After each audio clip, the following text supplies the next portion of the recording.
Anita Laxton. I am from AMC Occupancy, and today we are going to go over how to complete an SRI. The first thing you're going to want to do is open up your browser and go to hcd.ca.gov, which I have open right here. We're going to go to the Grants and Funding tab at the top, and we're going to scroll down to the Reporting and Compliance Loan Programs. You're going to want to click on that. And then under number 2, schedule of rental income, the first clickable link, schedule of rental income, you're going to want to click that. And that'll get you to the most updated current SRI. You're always going to want to check the website for the most current version and not use old SRIs that you might have saved, because we're constantly making updates to our SRIs, so you're always going to want to check there first. Once we get this SRI open, you're going to want to download the file and save it to your desktop, because you're not going to be able to work on it straight from the website. You're going to need to download a copy first.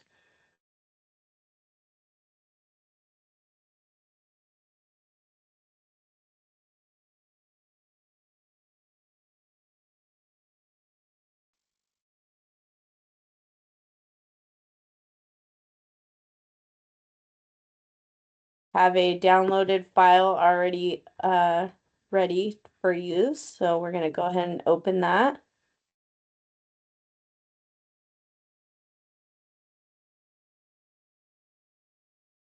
And we're going to start from the very top. So depending on your project, you're going to click how many loans that you have.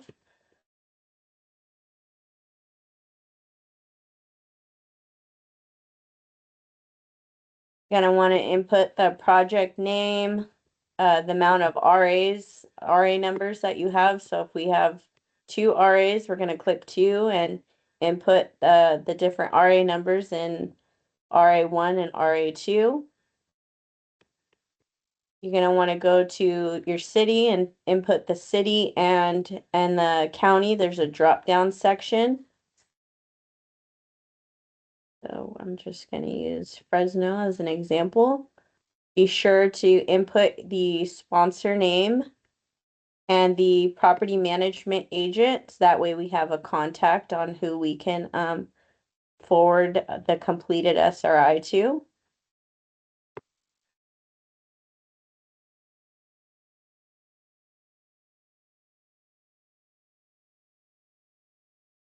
You're going to want to input the fiscal year for the reporting year that you're submitting the SRI for. So we're submitting a 2026 SRI. The reporting period is going to be January to December 31st. And we're going to go ahead and put 72 units here. Next, call in section B, we're going to go ahead and put the funding source. So make sure you click which funding is available to the programs that you have listed on the SRI.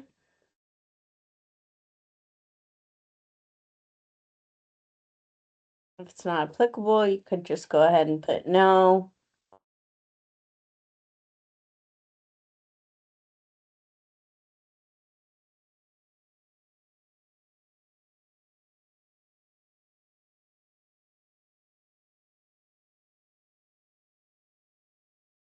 And then the next section, section C, is the utility allowance chart. Once you click the loans, the amount of loans, and go through section B, the utility allowance section C, that'll populate on the form once you've done those. I'll put the utility allowance for the bedrooms, each bedroom that you have for your project.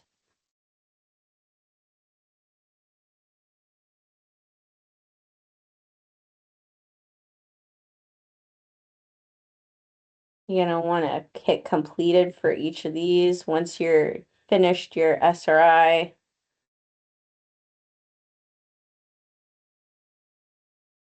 You're going to want to make sure you put your certifier information in this field here.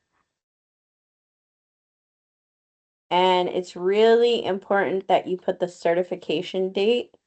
Without a date, tab 2 of our SRI won't, we need to be able to see when research were done. So this is really important that you put in a date here.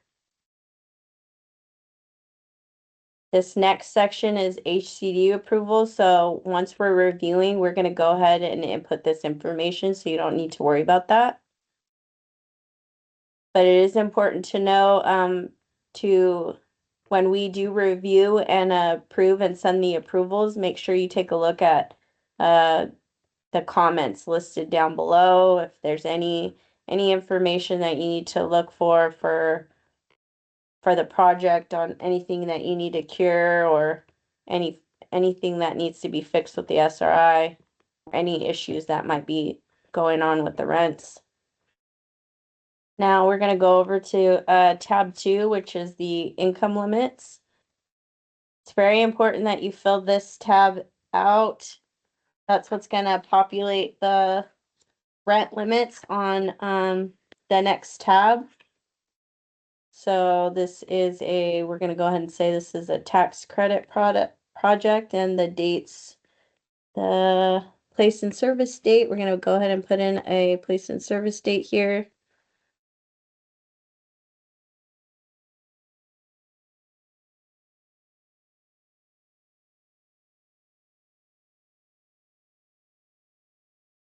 Along with a gross rent floor date.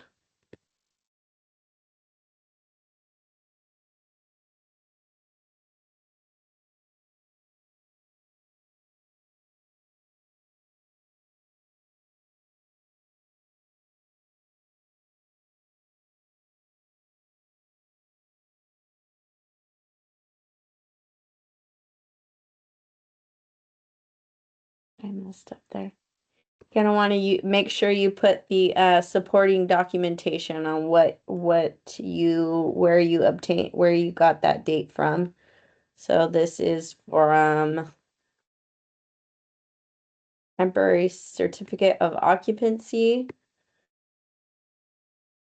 and the gross rent floor date.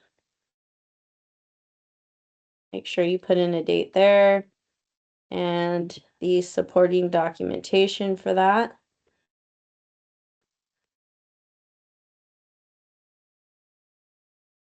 Now that that's complete, we can go to the next tab.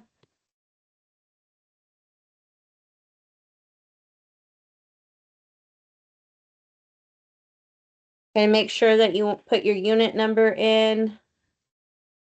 Please do not copy and paste from previous year's SRIs, as the formulas on the SRI won't populate. Column B is where you enter if it is a manager's unit. You're going to put an M if it's a manager's unit. And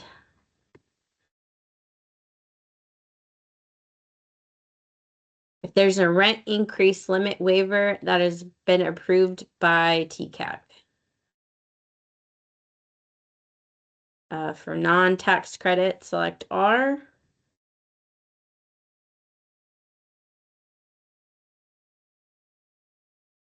I'm going to go ahead and put them in. Household ID, make sure you have a unique code for the household ID. We don't want you to use the tenant's names. Don't use like a first name, last name to identify the tenant, as we don't want to use any private information. Or social security numbers, please, try to refrain from, we'll send it back, so don't use that information. Number of persons in household,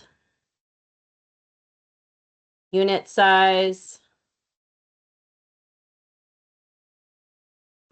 move-in date,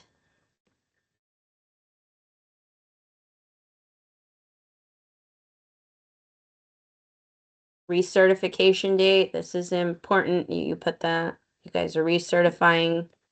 So we're going to go ahead and put 10/1/25. And annual household income. These are all pretty self-explanatory. You're going to go ahead and put that information in the next few columns. This one's a little bit tricky. Column J, number of months at current rent per rent period. So if you plan on increasing rents for the next reporting period, you're going to go ahead and put 0. So that means rents are going to increase in January. If you plan on increasing rents in February, you're going to put a 1. If you plan on increasing rents in March, you're going to put a 2, and so on. If you do not plan on increasing rents for the next reporting period, you can go ahead and select 12.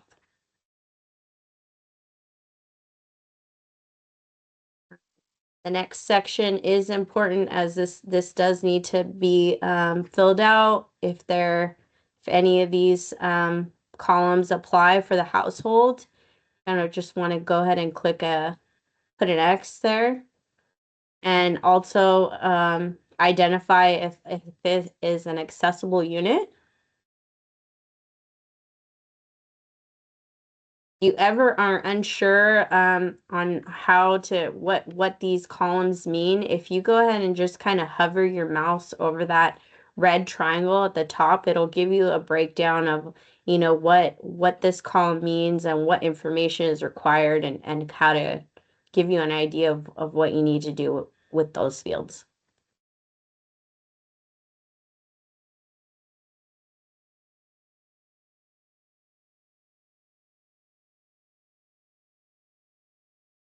So does this household unit include someone with a disability? Yes. I'm gonna go ahead and click yes.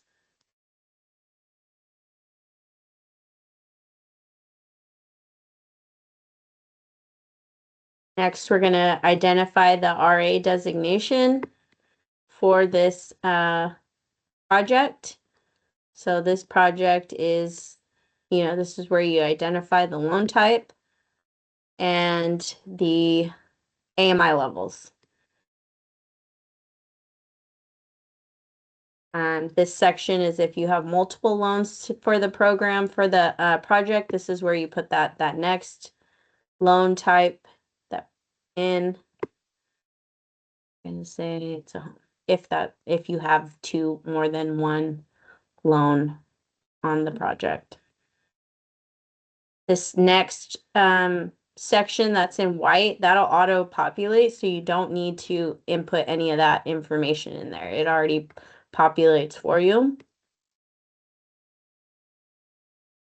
And now we're at column AT, the proposed new monthly tenant rent. So this is where the new rents, if you plan on having a rent increase, this is where you put that information in, along with the subsidy. So if is the tenant receiving a subsidy, please be sure to put the subsidy amount. And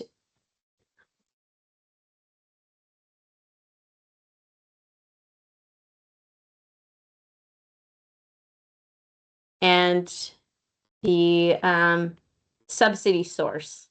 So where's the tenant receiving subsidy from?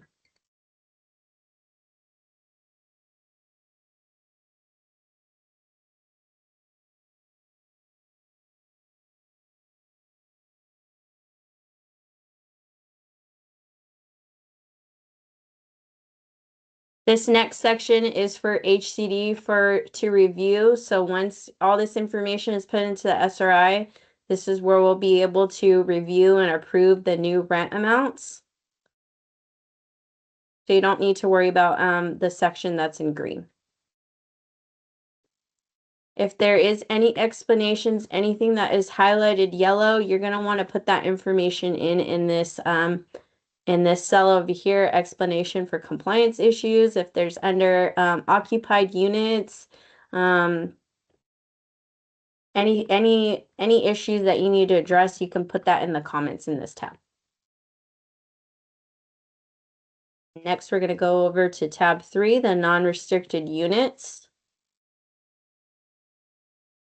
If there is a manager's unit, you're going to want to put that information here. If they are, if there is any monthly rent amount that they are collecting, you're going to want to put that information in this section. Along with any non-assisted units, you're going to take that amount and put in the average. So if there's 5 units and they're paying $1,000, you're going to put the average in for those 5 units.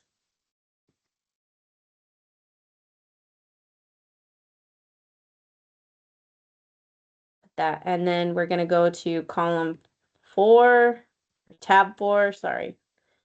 So where we can check to see if the information from tab 2 matches the unit mix. And that's how we complete that. That's not for, that'll be for AMC, that'll for HCE, so you don't need to worry about that. But if you do want to make sure that what your RA is matching with what you've listed on tab 2, you can just right click and refresh, and it'll give you the totals for the units, and you could check that against your unit mix just to make sure that you have the correct number of units and that it matches your unit mix. And that's how we complete an SRI. And I'm gonna next we'll have someone go over how to complete for each program. That's it. Thank you.